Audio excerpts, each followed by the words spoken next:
Are we aiming for grid-scale wave energy that is a part of the generation mix? Or are we aiming for small-scale stuff that you can connect to houses and remote places where you can't get power to through conventional methods?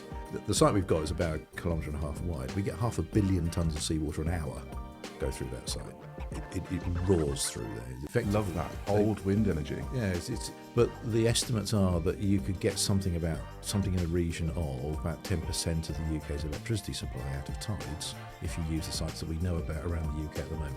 We're on a spinning globe, and it's the effect of the sun and the moon and all the rest of it on the skin of water on the outside of planet Earth. Yeah. So I can tell you when the tides could be running 1,000 years from today, right?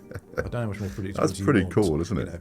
Hello everybody, Izzy back again to introduce this episode of Modo the podcast. In this episode we're joined by Neil Kermode from the European Marine Energy Centre based up in Orkney. If you're liking the podcast, please consider hitting like, subscribe and all of those good buttons. It really means the world to us. Let's jump in.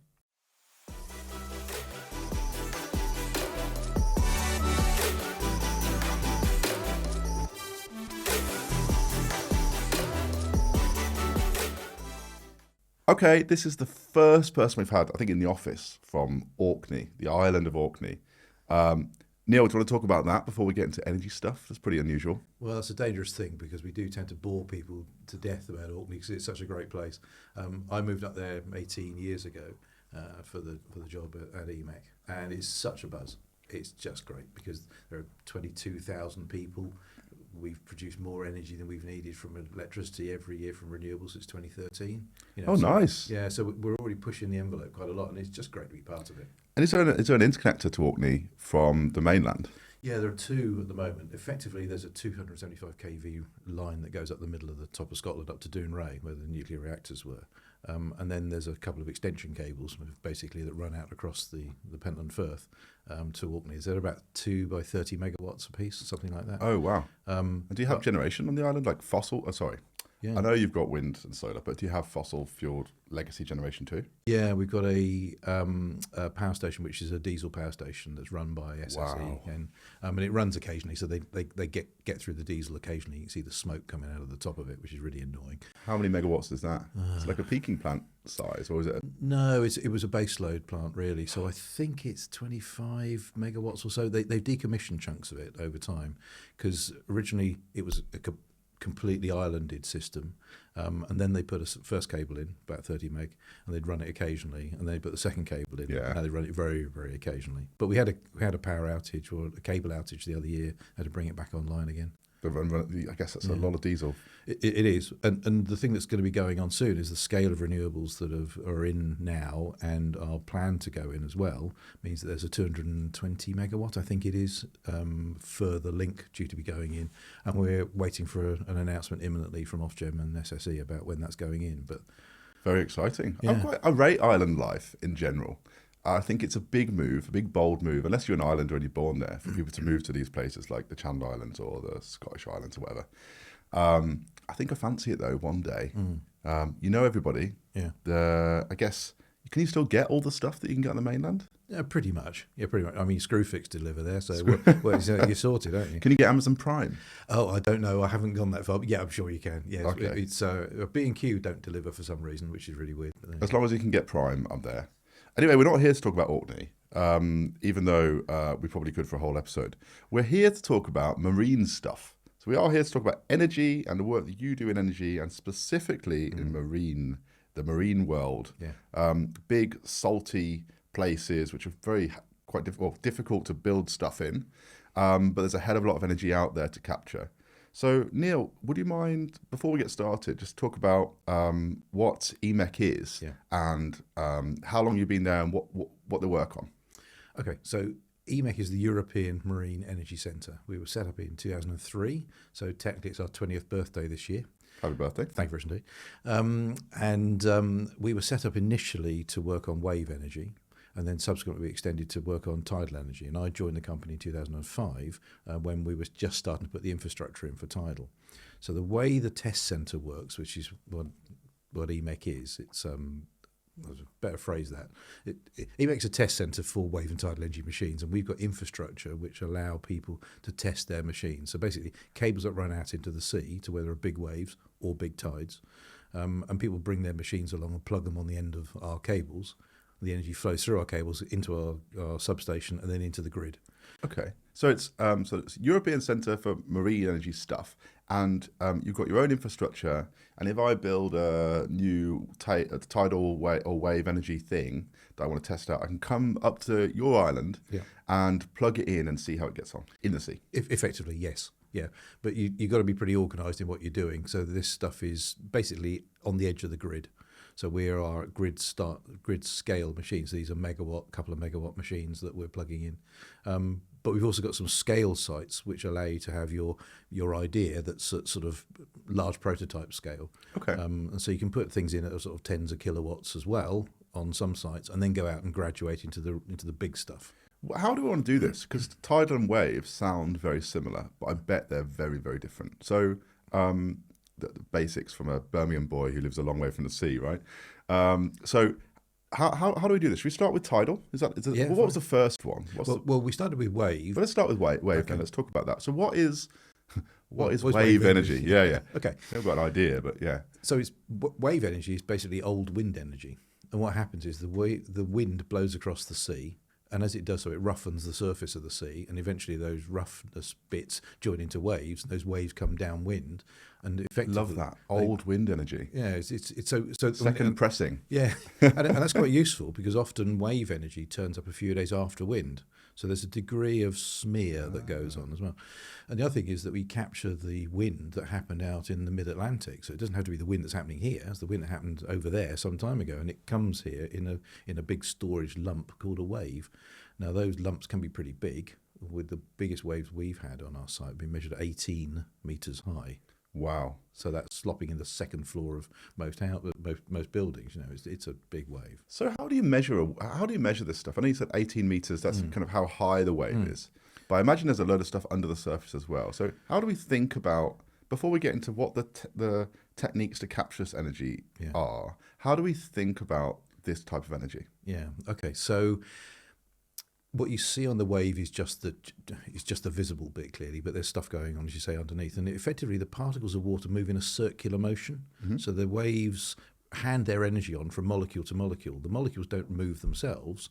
The molecules just hand the energy on one to another. So there's a sort of a circular motion that's going on. And so the waves are the height and the period, now the distance between the waves. And that's a function of how much energy has been put in the wave and the depth of water and things. So the waves that we get in the North Atlantic will be different to waves you'll get, say, in the Pacific or in the South Atlantic. So the waves themselves have got a degree of shape to them, and that then gives you some indication of the energy that's there. So ballpark, where you guys are set up, how many waves do you get per minute? Do you do waves per minute? Is that WPM? Is that a thing? Well, that's an interesting way, but I haven't done the maths in that, but they're probably 10-second periods, just 5 or 6, that sort of scale. Okay. I'm doing some really rough calculations. No, that's live good. Here. That's good live maths. That's good live maths. Well, it might be if it's right. Yeah.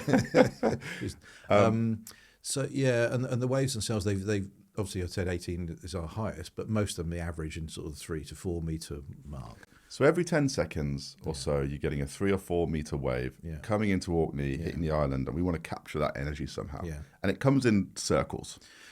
Yeah. Sort of thing. Yeah. Okay, so how do you capture the energy? So what you're really dealing with is potential energy, really. So you can either build something on the surface that floats on the surface, and as the wave goes underneath it, so that it hinges or articulates in some way, and that motion of the hinge can be resisted by hydraulics or various other things. So you can sort of work against the motion of this flexing activity that's going on. Going up, down, up, down, up, down kind of thing. Yeah, well, or even it's sort of going, there's a bending action that's going on. So the waves are going underneath the machine, so it follows the contours. And so there's an articulation activity, that's one. Second way you can do it is the up, down side of things. So you can have something that is reacting against a mass that's underwater, and the top is moving up and down, but the bottom stays put. And the difference in distance allows hydraulics or various power takeoffs to work. So those are the sort of the two main ways. But when you get into shallow water, the circular motion starts to scuff along the seabed and it becomes elliptical. And it then becomes much of surge in and out. So you go to the shore, you see the waves come towards you and go away. The undercurrent, when you're swimming and you feel it. Yeah, and it pulls you forward and pushes you back towards the beach. So putting something in the water that stands up a bit like a gate that then folds backwards and forwards with the waves is another way of doing it. So there's a whole bunch of different ideas. And there's a fourth one, which is... There's one company been working on it, which is an eccentric mass. So a what vessel. Is eccentric? I know what eccentric means, as in a eccentric Stephen Fry intellectual. Well, we're not talking about that right now. Off centre, I think. Off centre. So if you've got a weight, so if you've got a wheel, and instead of the axle being in the middle, you put the axle off to slightly to one side, it'd be wobbly.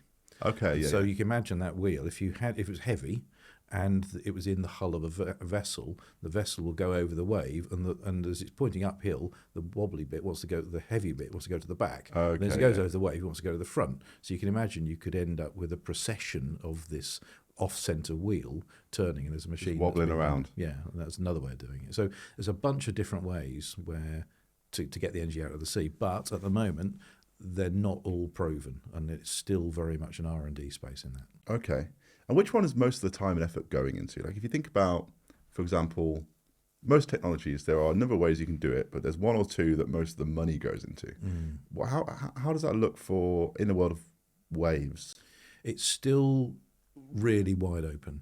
Okay. So there have been some significant bits of progress made in the past. There were some quite big machines were installed, sort of 0.5 megawatt sort of scale, but those, generally speaking, the business models on those didn't stack up. Okay. So a lot of people have gone back to the drawing board, and there's been a program by a company called Wave Energy Scotland, who have effectively been able to procure different types of devices and taken through an R&D process. And two of those machines recently came out at the end of that program and are in the water. Well, one's in the water in Orkney now, and one was in the water until about 6 weeks ago. And they have been the culmination of an R&D program, and they will now go on to bigger units, which then will attract more investment and then eventually get to commercial. But we're still in that, early days. There's foothill stuff. Can we figure out how we describe? Can we find a reference point in size here somehow? So how much? I'm really struggling to get my head around this. How big is a wave machine? Okay. And how many of them do you need to get a megawatt or a gigawatt or whatever? Okay. So I'll work on the machines we've had so far. So we had a machine called Polaris in the water back about 10, 12 years ago. Very cool name. Yeah, it means it's sea snake in Greek, I think. So anyway, it was, from recollection, it was the size of a 5-carriage train. Okay. And that was a 750 kilowatt rated machine. Wow. Okay. So these things are big, aren't they? We had a machine called Oyster, which was by a company called Aquamarine. Not as cool a name, but it might be better. And that was a bit like, that looked like a huge laptop, basically, on the seabed with the screen standing up and the waves folded the screen backwards and forwards, is the best way to describe it. But by huge, the screen itself would have been, I think it was 23 metres wide and 15 metres high. Wow. Moving backwards and forwards in the North Atlantic. So, these are, and that was, I think, 800 kilowatts that was rated at. Okay. And then we've got some machines in the water now which are, say, gone back to the drawing board a bit. There's a company called Motion Energy, and I think that machine at the moment is 15 kilowatts or so. So they've gone back to smaller scale, but they're looking to find ways to supply power to remote activity. So like underwater well installations and telemetry and stuff like that. Well, I was going to ask you about this. So what's the dream here? Is the dream that wave energy, we'll talk about tidal in a second, but wave energy specifically, are we aiming for grid scale wave energy that is a part of the generation mix that is supplying national grid and supplying all our homes? Or are we aiming for small scale stuff that you can connect to houses and, I don't know, remote places where you can't get power to through conventional methods? What's the dream? So I think the dream has changed a bit. So it was very much about the industrial scale grid replacement stuff. Mm-hmm. But that was found to be really pretty hard. And so people have gone back to a scaling thing and trying to find where the market is. So there are people, say, like Motion, are working at sort of offshore installation support, be there a few kilowatts here and hundreds of kilowatts there. And I think that's probably a place we're going to be for a little while. I think we will go back to the grid scale stuff, but it's going to take a generation to get there because it's big and hard. And trying to get stuff in the sea is expensive, and it's just blooming hard. So what's it like working in the sea? I used to spend a bit of time working on offshore stuff in wind and then gas. And the thing that you're always fighting on something called fabric maintenance, which is just basically painting bits of metal. Just painting, because it rusts and falls. And everything from the handrails to the bits of the foundations to everything needed painting all the time. Yeah. So is that one of the big challenges for working in the sea and the projects that you work with? Yeah, it is a significant material science challenge, and getting that right is really important. And the way we've done it to date has been we've generally built stuff out of steel and coated it up with paint. Well, once you've worked out exactly what you want to do, it's likely we're going to go to different materials which won't corrode, so pultrusion and synthetic materials, things like that. But at the moment, we are very much still in that build it and paint it approach. And I think one of the things we have to recognise with doing stuff at sea, we were taught very clearly, doing a bolt up on land will cost you £1, doing it up at sea will cost you £10, doing it up underwater will cost you £100. As in tightening a bolt? That sort of thing. Yeah. So it's so for goodness sake, try not to do it underwater, try not to do it at sea, do it on land once and then get it out there. Okay. And so that sort of whole process, and there's a tie back there to what's been happening with tide, but there's a real theme that's come out through the operations of tidal turbines, which has been if you can get to it and maintain it, it's a lot easier than put them underwater and then you have to drag them back out again. So there are some real that subject is really, really important, and the maintainability is critical. And before we get to tidal, I'm just thinking about the space. So can you give us an idea of what kind of investment and activity is happening in this space? So if you look at, for example, supply chains for solar and the investment, it's essentially 9% in the Far East, apart from now with the Inflation Reduction Act that's starting to change. But a lot of the R&D's already happened. The cost curves have come right down. And now it's about deploying at scale and factories and manufacturing and all that. If you think about batteries, not as far along the cost curve reduction, I believe, as solar, and still lots of chemical things to figure out. Yeah. But again, we're in the mass production. How do you build these things at scale and reduce cost? For tidal and for wave, what's that like? Who's investing in this? Who believes in it? Is it all public money, or is this financial, private investors? And where are we on the S curve? The S curve's the easy bit, so we're right at the start, really, in many ways.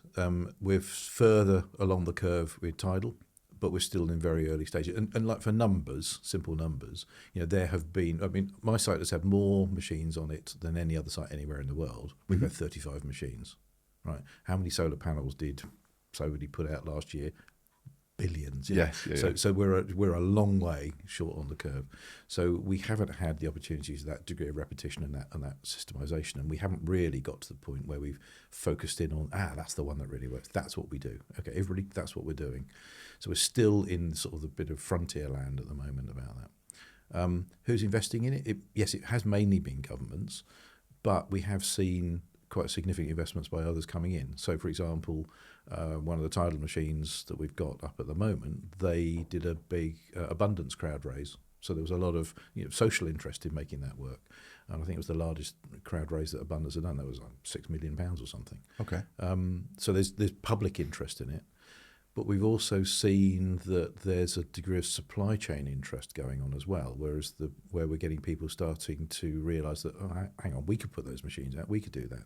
So investments by sort of OEM companies really getting involved, thinking, how do we make this a product line? So, and it's a bit tentative, because we had a bit of that before, and then they walked away. But this time it seems to be much more solid, and people are staying with it. So it's going through an evolution at the moment, but it is very much government supported is a big piece of it. It's hard, isn't it? Because just comparing you can't help but compare to other generation types. Thinking about solar, for example, the way that you manufacture solar is basically done, right? You get the bit of, the materials you need, how thin they need to be, how you layer them on, it's done. But while there's still not one winning technology in particularly wave. Wow, I get confused. Wave right now. It's still some way to go. Yeah. Let's talk about tidal, because tidal, Tidal's been in the news a lot. Mm-hmm. We had the big project. Maybe you can talk about what Tidal is, and then we'll talk about some of those projects. Yeah, okay. So what was the Tidal deal? So there are several bits that get talked about as tidal, so better separate those out because we're working on one of them and not some of the others. So Okay.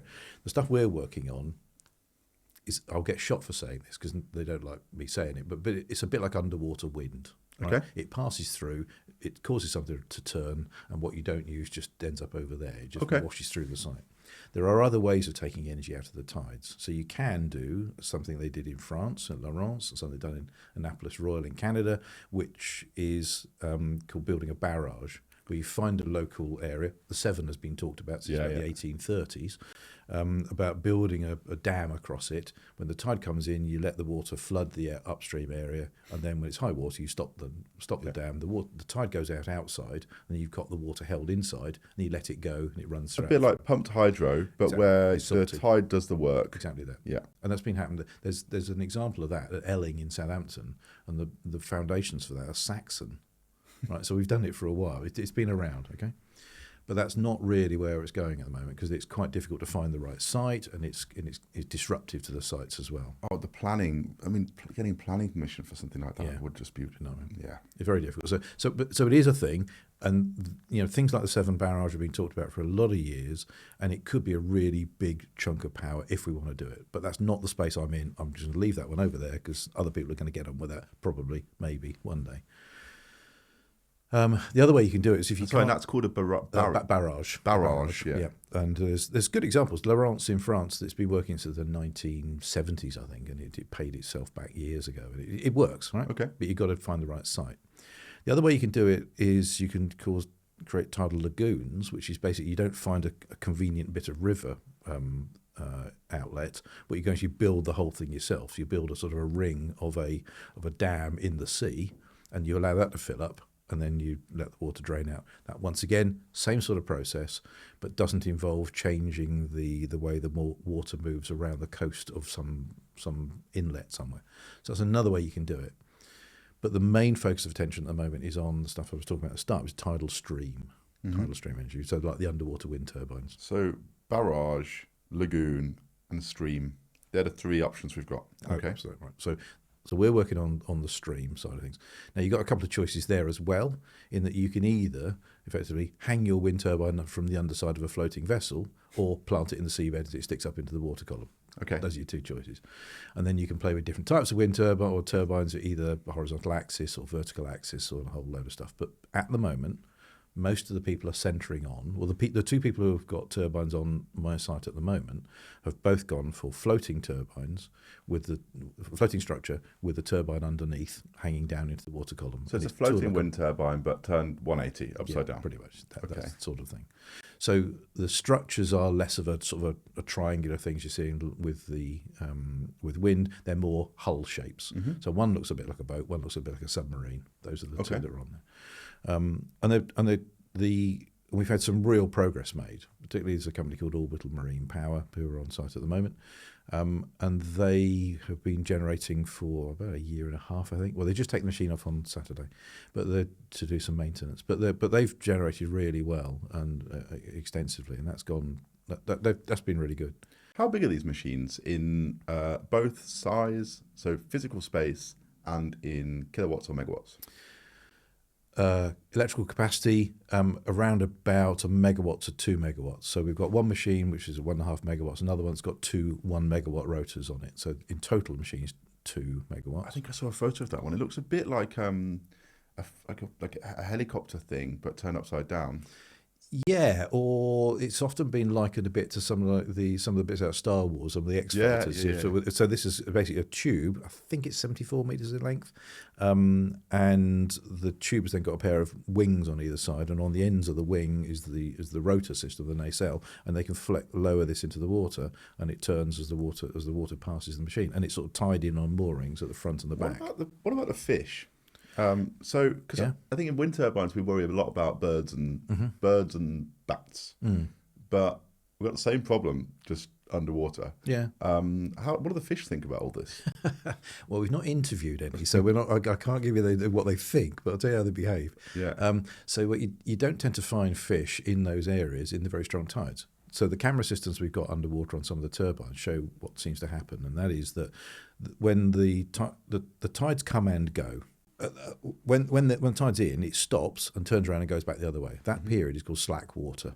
So there's no real movement, and you will tend to see fish around these devices and around things, and they often just feeding on bits of material that's washing through the site. But as the tidal speed picks up, so they have to swim to stay in position, and the more the tidal speed picks up, the harder they got to swim, and eventually they go, you know what? Exhausting, just swimming to stay still. Exactly. So they don't bother. So they're not that daft. So they'll go inshore. They go elsewhere. So we don't. And the point is that when the tides are running strong, that's when the turbines are turning. So we don't really think the fish and the turbines turning are there at the same time. Now, it's really hard to measure exactly what does go underwater, but we're not really seeing problems. We're not seeing examples of a lot of dead fish somewhere or stunned fish. We're just not seeing a problem.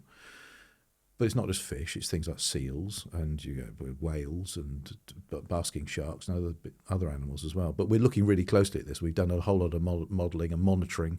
We've had people with binoculars looking for extended periods and like months and months of looking at this. What a job! Well, there's worse places to do it. But we're not really seeing a negative impact. What we tend to see is when you go out on site to go and do maintenance, the wildlife will keep away, and as soon as you leave, the wildlife comes back. So we're not really seeing. We're looking assiduously to find if there are problems, but we're genuinely not finding problems. I suppose you could put a net around. The word net is probably quite triggering for fish. I don't mean a net to catch them. If you're a fish listening to this, I'm not saying that. But something to stop fish from going in that still lets the water go back and forth, I guess.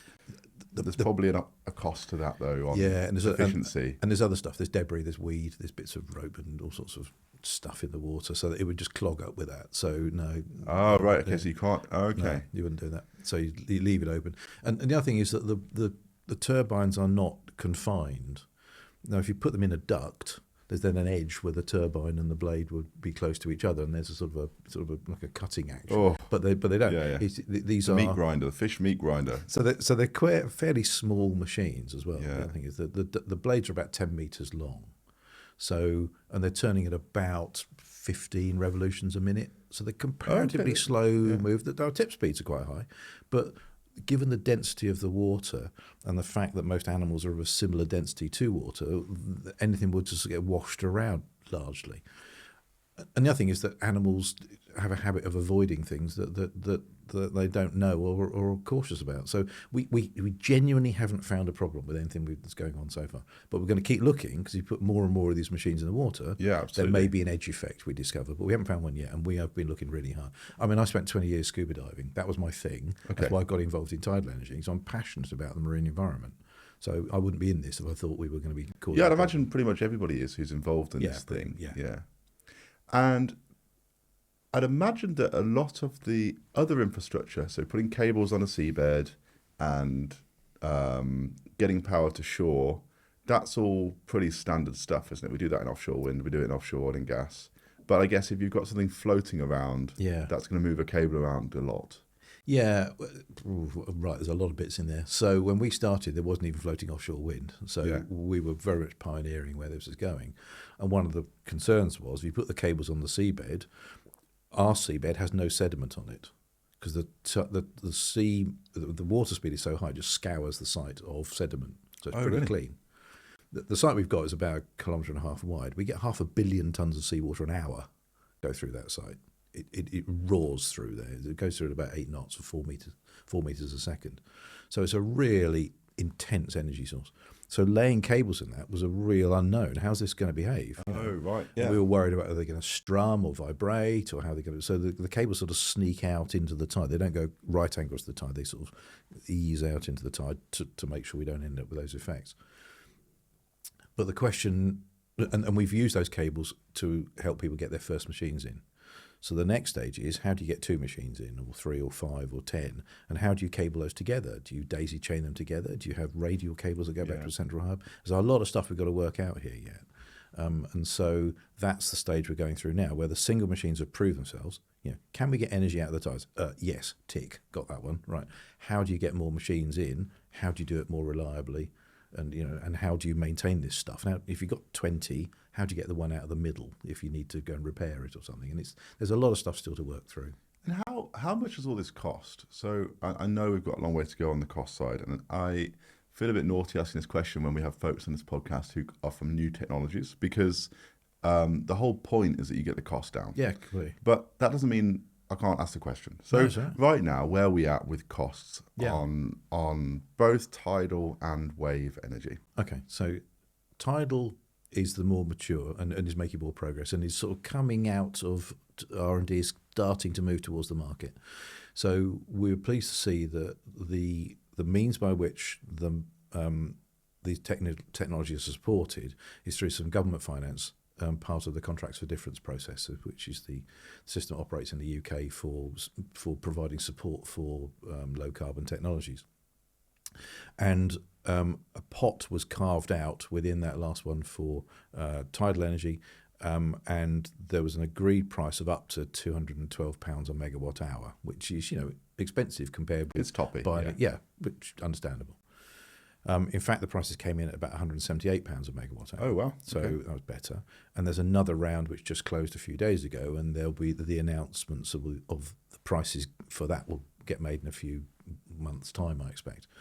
So we're How in big that. was that auction, that CFD auction, for you guys? Well, I think there was a ring fence limit of £10 million. Mm-hmm. So I can't remember the numbers of how many megawatts that actually ended up sort of putting in AR4s, 25 or so. I Okay. really can't remember. But it's that sort of scale. It's Somewhere between small. 1 and 50, right? Yeah, So around yeah. that number. But but it's still small beer. It is. The UK's got 50 gigawatts online at the moment, so Yeah. it's noise on the signal, isn't it? It's that sort of scale. So so that's where we are with. And that's tidal, and that's not tidal barrage. I want to say, just stream. Tidal yeah, stream. or lagoon. It's the stream stuff. Yep. Whenever we say barrage, I think about garage and garage, which is the ultimate Birmingham question. But yeah, so tidal stream, and so that's roughly 170 quid-ish Yeah. per megawatt hour. But Yeah. the numbers, but that should be coming down over time. Well, yeah, we think it has to, because we don't have a right to do this. We need to compete with the market, so we know we've got to get there. But the thing is, the only way you get the price down is repetition. If you want to get good, practice. That's what it's about. So, and the only way to practice is keep putting machines out. And the only way to put machines out is have enough money to put the machines out. So we've got to grind down that curve and work our way through that. And the projections we've seen show that if you get around about a gigawatt out there, so that'd be 500 of these machines, we will be in the prices that are in the same range as nuclear and getting towards offshore wind. And what about so we talked about the systems themselves, the machines. And we talked about the energy in the waves and the tide. What about the sites? How do we select a site? So if I want to develop a site and I want to put one of these machines in the water, there's probably good and bad sites depending on the marine environment. So what are we looking for? Fast-moving water. That's really what you use. Sorry about that, Yeah. but it's kind of because it makes a big difference because the energy goes with the cube of the velocity. So double the speed, 8 times the energy. Yes, So okay. it's very much about finding the sweet spots, and there are a number of those around. But they're well known because they've been on navigation charts produced by the Admiralty since hundreds of years. So we know where the sites are to a large extent. What you then have to do is to work in all the other things that are there, some of the other restrictions. So who else uses the site? Is the shipping going through there? Is it an area that's heavily fished, or is it right outside a port? So there's a bunch of reasons why you start putting lines through some of these sites and go, that's too shallow or that's too far and stuff like that. But the estimates are that you could get something in the region of about 10% of the UK's electricity supply out of tides if you use the sites that we know about around the UK at the moment, of which the bulk is a place called the Pentland Firth, which is John O'Groats, just north of that, south of Orkney. That body of water has got a huge amount of energy in it. It's I can't remember the numbers now, 5-6 gigawatts. It's that sort of scale. So we could be in a position where you can use some really prime sites. And then there are going to be a number of smaller sites around. But some of those are still quite useful. There's one off the southeast coast of the Isle of Wight, which is probably around 200 to 300 megawatts, which is a possibility site. What do the locals think about this? So, I mean, that sounds fantastic. And it's also a long way away, right? So for England and South Scotland, that's so far away that you almost don't have to think about it. So Said the boy from Birmingham. says the boy. Yeah, exactly. Yeah, yeah. I don't know. I don't mean. Right. Let's just level here. I don't mean like that. But what I'm saying is, the people who, if I lived close to that, Yeah. I might be a little bit unsure about Yeah. the impact on the local environment. Blah blah blah. Yeah. Especially when it's just going to go down south to all the Londoners, right? So if we put a gigawatt of tidal or wave up there, what are the locals going to think about it? Yeah. Is there NIMBYism? I wouldn't blame them, by the way, because it's untried and tested to a certain extent. Yeah, well, and they're very valid questions, and that's one of the reasons that one of the things that EMEC's been doing as a test centre is helping people on that journey, because the regulators don't know how to regulate this stuff to a large extent. Electricity companies don't know how they're going to integrate this in. There's a lot of stuff we don't know. So, and that's some of the stuff we're working our way through, writing the book as we go. But I have to say that what we've had is huge support locally. People have been really keen on it because they're looking at it and going, right, so these machines need maintaining. So my daughter could get a job on that boat then. Yeah. Okay, so we could be working on this, and my son could be working in the shipyard, and she could be, so it's quite real to people. They're going, so how do I get my kids into this? So it's very much a lean forward thing rather than, I don't know about that. Now, that's not going to be the case everywhere, and it very much depends on how you see the sea. Certainly in the north of Scotland, the sea has been somewhere that's brought value and wealth for years. Trade with America, fishing, oil industry, the Navy being there, all that sort of stuff. There's all been ways in which people locally have made a pound off that whole process. So they can see this is a new thing that could all work. There is a possibility that some places might regard it as a bit of a threat, but I think it's an uncertainty threat. So, I can see these things out at sea, I don't like them. Or I can see those things out at sea, I really like them. Yeah. What's the difference? They're still the same things, it's still the same sea, it's an emotional reaction, and that's a piece we've got to understand and help people deal with. That's an important point. So you can see them, right, I assume. So because you think they're underwater, you won't be able to see them. But actually, they will change the landscape. Well, so going back to the point I made earlier about the different types. So they're either the ones we're seeing at the moment are generally the floating ones of a boat or a hull, like a submarine of some type. Yeah, okay. And so it looks like a low hull in the water. You have to make them visible because you don't want ships banging into them. So you paint them a colour you can see. So you can't do them invisibly. But they're pretty sort of low impact on the horizon. So you don't really. They're I mean, I like them. I'm a bit on the biased side, so I'm not the best arbiter. But to be perfectly honest, we don't really feel that's a snag. Well, if you've got to choose between that or a wind turbine, maybe some people would rather that. I don't know. Oh, maybe I've got a wind turbine in my garden. I quite like wind turbines. Well, I've got a 5 kilowatt in my garden. Thank you, and I'm very happy with it. But there are other ones which are put underwater, which are completely underwater. So there are some that are in the Pentland Firth at the moment, and there's some that have been put up in Shetland, built in Leith in Edinburgh, a company called Nova Innovation, and they've put machines in, and they're completely underwater, out of sight. So if that is a thing, then there is a way of dealing with that as well. Which is the easiest way of maintaining the machines? At the moment, the surface ones are easier to maintain, but there are different sort of, manufacturing and handling strategies, which mean that I think we'll end up with a mix. Okay. Because there may be some sites, it's not just visibility, it may be access. You may need to get in and out of here in a boat, so you don't want a load of stuff on the surface. Or it may be an area where nobody really goes, so in which case it's less of an issue. So you get this long list of sites, and slowly but surely you put lines through some, and you'll sieve this out. I'm going to ask you a bit of a silly question now. Well, it's probably the answer is so obvious, and I don't know it, that I'm going to look like an idiot. But tidal energy, is it constant or does it vary? So I know tides come in and they go out, and there's a sort of a cadence to that. Yeah. But is the energy? It's not like overnight you tend to get more wind overnight, for example, than in the day. And what's that like? Or is it obvious and I shouldn't have even asked the question? No. It's absolutely worth asking, because if you're going to one day somebody's going to invest in this, you need to know what you're getting back for your money. So the way the tides work, it's principally because it's a spinning. We're on a spinning globe, and it's the effect of the sun and the moon and all the rest of it on the skin of water on the outside of planet Earth. So the effect is that the tides come and go, and they're pretty much a sine wave. So they're uniform. Okay. Because we're generating in them, we're generating from both directions, you end up with a rectified sine wave. So it's a bump and a bump and a bump. Yeah. So there are gaps between the bumps, basically. Now, the gap is a function of the type of site, and the height of the bump is the speed with which the water goes. But generally speaking, you're likely to be able to generate for about 4.5 to 5.5 hours per 6. so you've got a gap, half an hour-ish, sort of in the dip between the two bumps. So the question then is, how do you deal with that? And we've done some work with some batteries and hydrogen production and various things to see if we can fill in the holes between the bumps. You end up with a constant output. But the other big thing is that the power is entirely predictable, and that makes it dispatchable. So if the national grid knows that, you're going to have a whole load of tidal energy coming online at exactly 5:47 in the afternoon, and it's going to be there for the next 4 3/4 hours or whatever it's going to be, you can build that into the process. Yeah. So it's the dependability we think is really important for system operations. And so it is variable, but it's not intermittent in the sense it's random. You know when it's coming. Absolutely. Yeah. I could tell you when the tide's going to be running 1,000 years from today, right? I don't know how much more predictable. That's pretty cool, isn't it? Okay. So that bit is really important. And the other thing is this technology can also work in other situations. We talked about it for tide, but you can actually see it in big rivers. I mean, big rivers are tides that only go one way, basically. Yeah. So you can see planting this stuff in certain river locations, particularly remote locations, and areas where diesel's really expensive to fly in.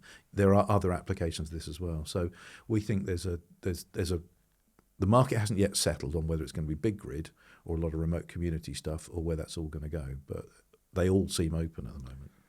And I want to ask you about the future now. What's next what are you excited about in the next 10 or 20 years? And what, for folks like us who think this is cool and want to follow it, what should we be thinking about what's coming next, and which companies are doing what, and are there any, you talked about CFDs, are there other rounds coming? What does the future look like?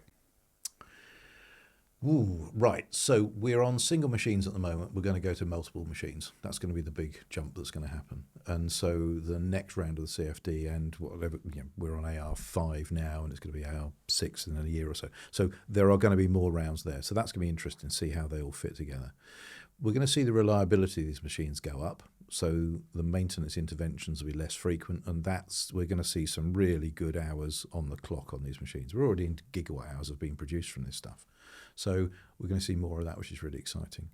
But I think the integration with the grid is going to be intriguing because, by definition, these tides tend to happen in remote areas, not in Birmingham. Mm-hmm. We have tides in Birmingham, we're all in trouble. Well, we've got locks on canals. Yeah, okay, fair enough. We could probably get some energy out of that. Maybe okay. I'll get back to you on that. But the big challenge is going to be integration with the grid and working out how that works. And that's really a problem because, generally speaking, the grid doesn't go to where the tides are. Mm. So the question is, are we going to build a big enough grid to take the tides, or are we going to do something else with it?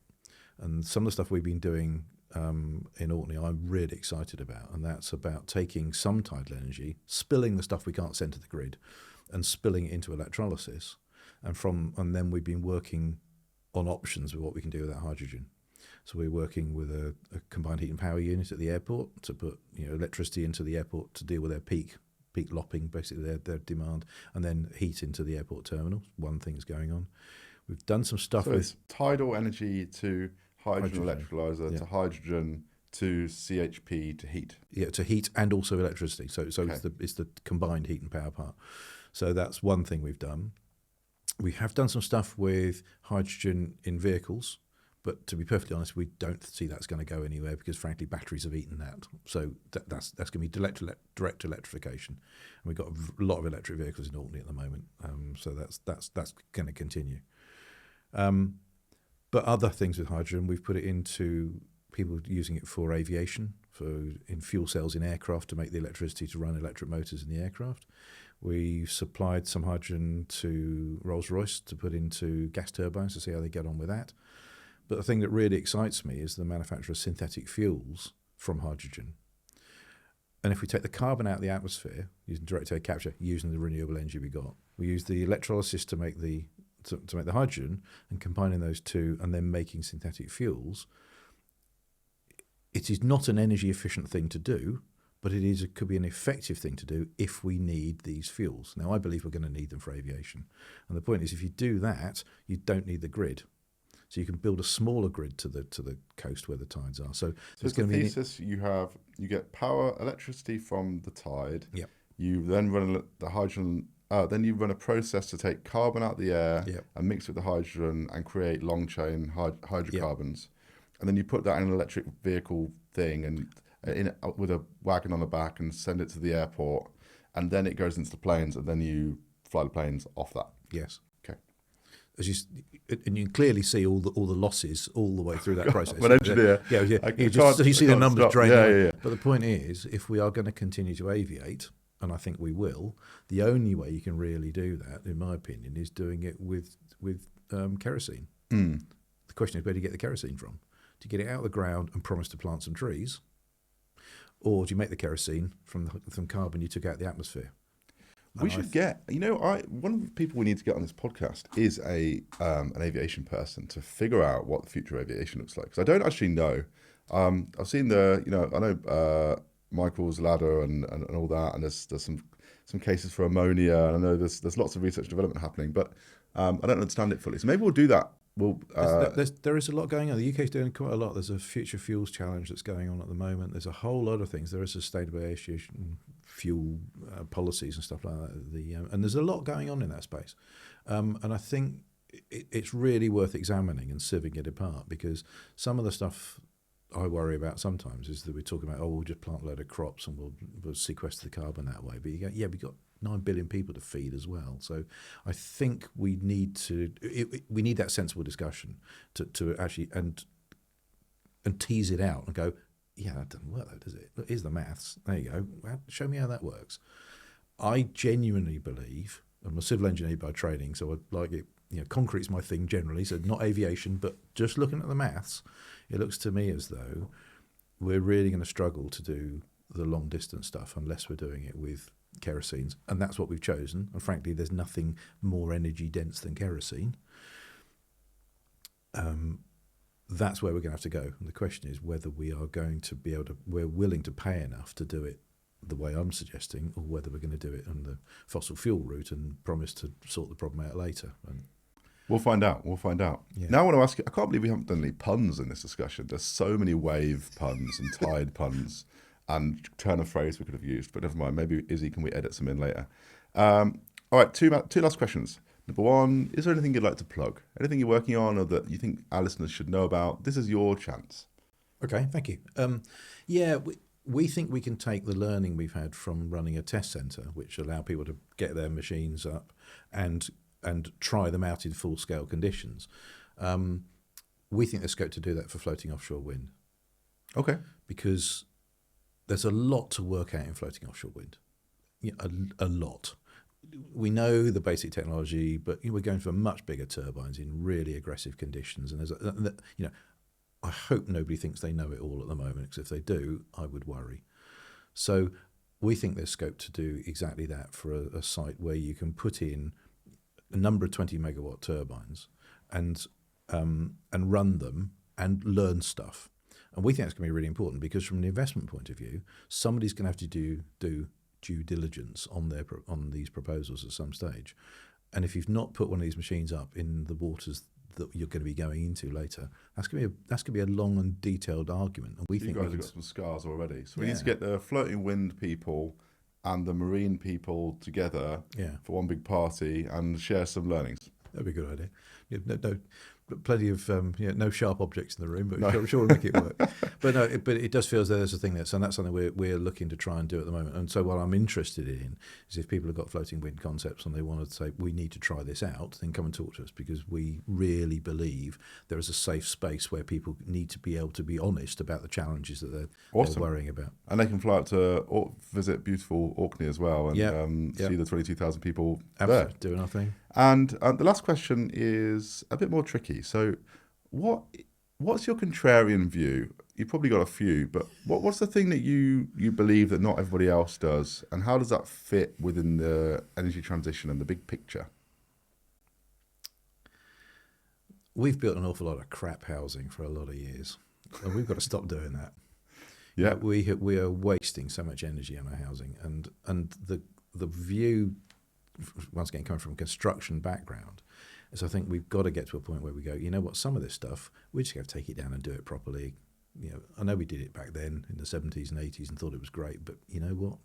sorry, we cleared slums in the past for health reasons. Are we going to have to clear the equivalent of slums for energy reasons? And I suspect we can turn that from a negative into that we're going to trash an area to we can do this better.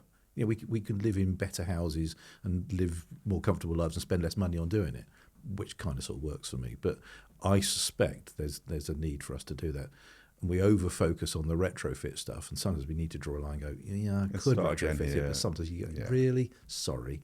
And I think the point there is if you show people, get people to live in a better environment for a bit and then ask them to go back to it, I bet they won't. So I think we need to demonstrate how a better way of living could be achieved, and I'm sure that will then help that go.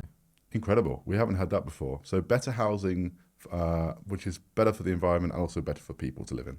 Yes, good starting point. Good starting point. Right, you should put it on your election manifesto. I want to say a big thank you, Neil, for coming on, and for everyone who's listening.